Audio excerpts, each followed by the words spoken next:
Ружна или не, таква си остана. Смената на власта не го врати оригиналното лице на наградуваниот објект на ЦК, на архитектот Петар Муличковски. Тоа остана закопано под гипс картонот на скопскиот неокласицизам и во меморијата на скопјани. Најавите за ревизија останаа само најави, а Скопје 2014 продолжува да живее и на плоштадот, и на кеот, и по улиците на главниот град. Се случи најлошата реакција, што ја најавив како најлоша, тишина. Естетско, но и правосудно расчистување со Скопје 2014 беше еден од главните адути со кои тогашната опозиција доби доверба и за централната и за локалната власт во Скопје. По преземањето на премиерската функција, Зоран Заев ги намали очекувањата со изјави дека сака да соблече барем една фасада. Во меѓувреме се откажа и од тоа. Part of our citizens are in favor to take out this monument in other places, and that cost money also. It's not easier to that. Every dollar, every dinar, for us it's very precious to find solution for everyday problems. Every money what we have it, we must put in our health system, in our education system, new jobs for our young people. 4 години по смената на власта, речиси се е исто со Скопје 2014 како што беше. Зошто?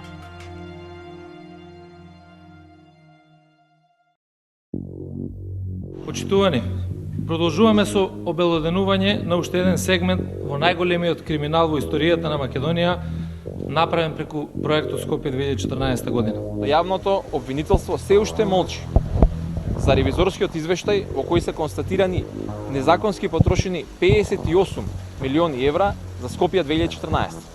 Овие пресконференции од 2013 година се само дел од многобројните слични настани на кои тогашната опозиција обвинуваше за криминал во проектот Скопје 2014.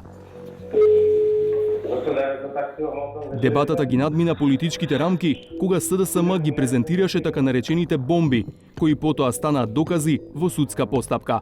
А не бива да се севате вие, МНР? Па нека се вселачу. Вие ќе им направите нешто? Музеот на ВМРО време работеше на диво. Музеот на ВМРО на диво си работиш, а? Председател пола државна администрација не му се опишани објектите во картот. На диво, да. Во 2015 се формираше специјалното јавно обвинителство, кое почна да ги истражува и сомнежите за криминал во Скопје 2014. Во меѓувреме, ВМРО ДПМН ја загуби власта, а во јуни 2017 се формираше новата влада предводена од СДСМ.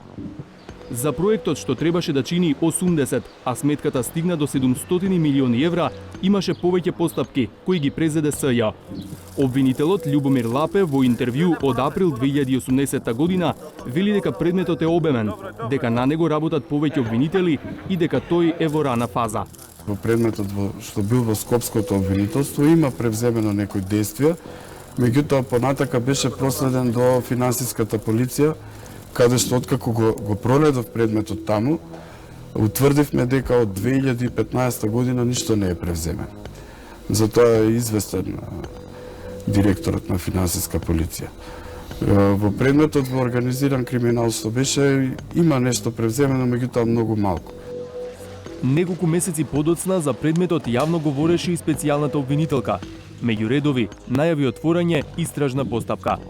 Може да се очекува дека до крајот на годината ќе знаеме нешто повеќе за овој предмет? Мислам да, дека уште малку треба да...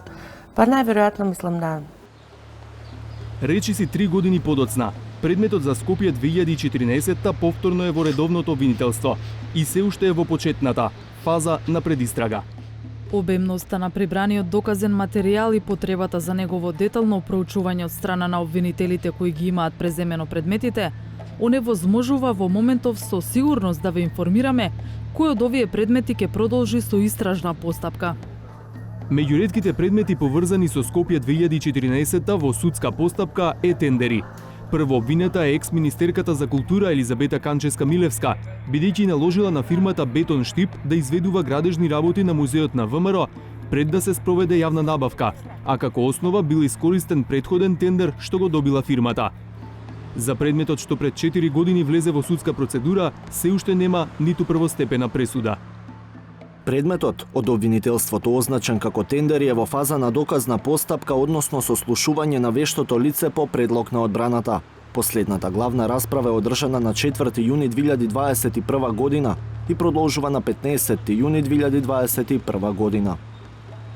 На суд е и случајот Шпански скали, во кој 11 лице се обвинети за незаконска продажба на државно земјиште во центарот на Скопје, меѓу кои и екс-министерот Милијана Киевски. Сумирано, досега никој не е виновен за тоа како се потрошија 700 милиони евра наместо 80, а обвинети се само двајца поранешни високи функционери. Во слична фаза се чини и естетската рехабилитација на центарот на Скопје. Единствениот отстранет споменик од Скопје 2014 е оној на Андон Лазов Јанев Ќосето, кој со својот пиштол и кама стражареше пред комплексот судови. На негово место беше засадено дрво од видот гинко, символ на почитувањето на законот и правдата.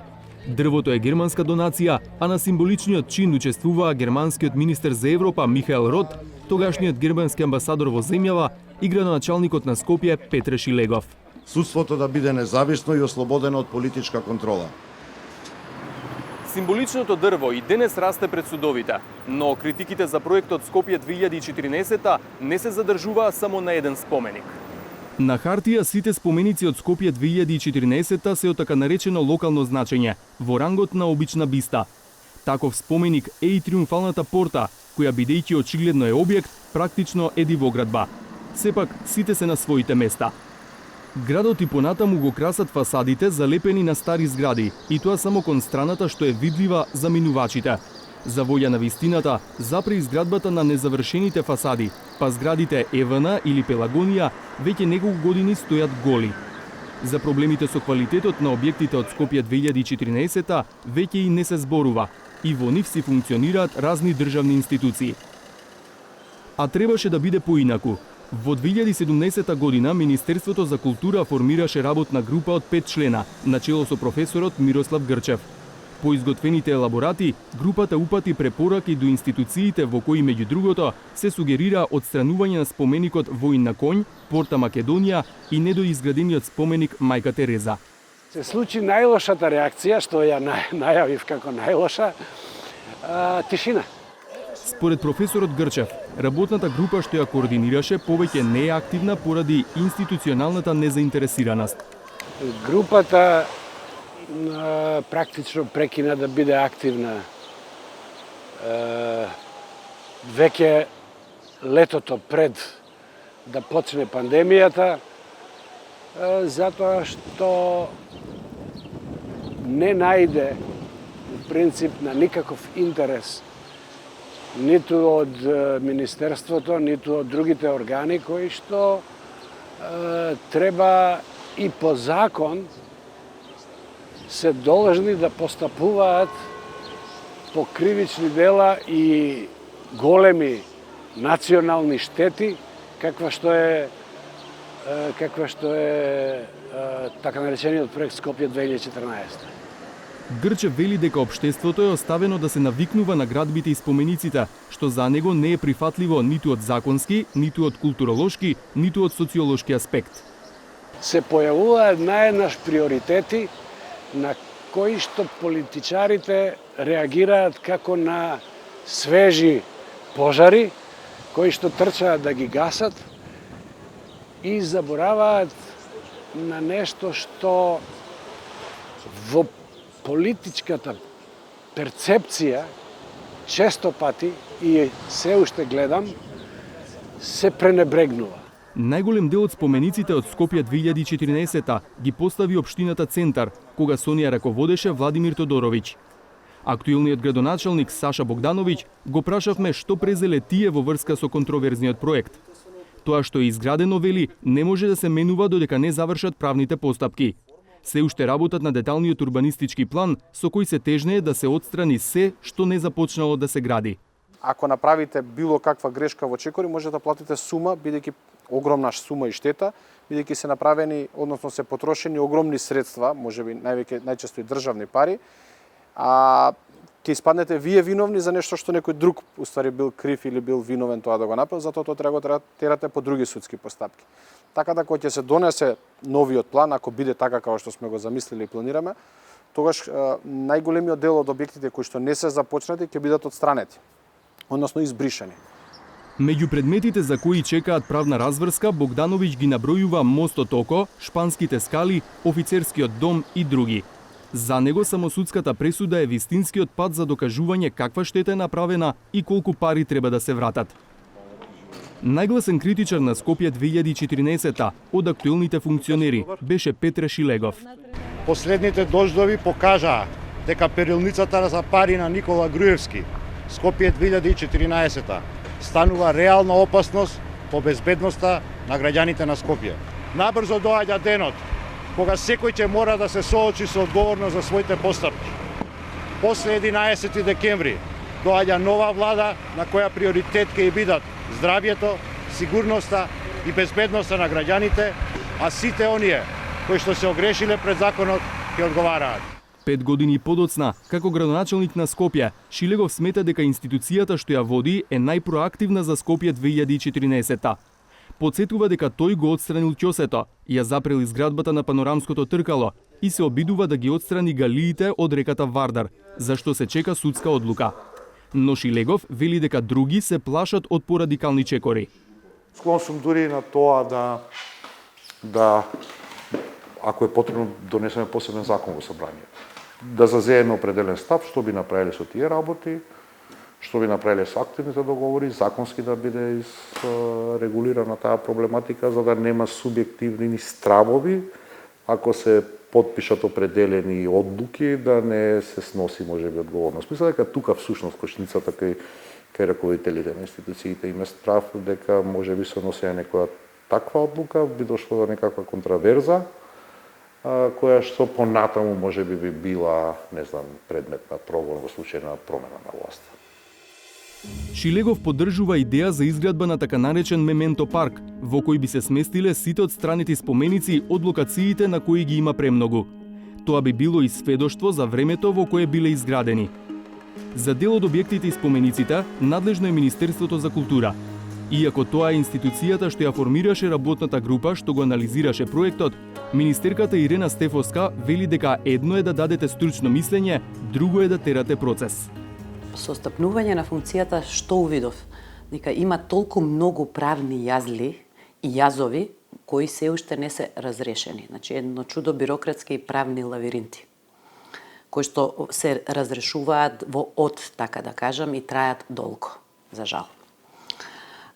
Дополнително, да не забораваме дека Скопје 2014 е траума за нашиот град и од тука треба многу внимателно да се постапува што и како значи, ќе се решава, од едноставна причина што не смееме да дозволиме дополнителна конфликтност на поделеното општество. Овој проект го подели градот и општеството.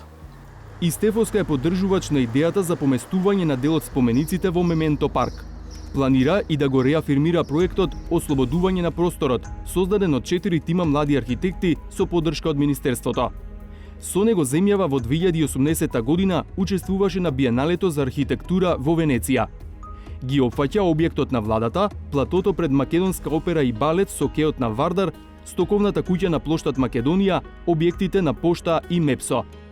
Ослободување на просторот нуди решение како дел од градбите без да се рушат, да се трансформираат и преоблечат во модерно руво. Имам и обврска како министерка за култура, значи да го реафирмирам во јавноста, бидејќи сметам дека е одлична платформа и визија за тоа како после Скопје 2014 година. Во оваа смисла, значи, планирам наскоро да ги поканам 4 групи архитекти со кураторите, со комесарот на изложбата, градоначалникот на Скопје, градоначалникот на општина Центар, токму овде во дворот на Министерството за култура да го продолжиме разговорот за изнаоѓање на чекорите, за тоа како експериментот од Венецијското биенале може да стане стварност, тоест да се преточи и во идеен проект. Идеи очигледно не недостасуваат кај надлежните институции што ги прашавме што прават со Скопје 2014-та. Но сите се повикуваат на правно-административни лавиринти кога е во прашање нивно реализирање. Ако тоа воопшто може да биде изговор по 4 години од смената на власта. Затоа дрвото гинко пред судските палати е символ на многу нешта, но тешко и на правда.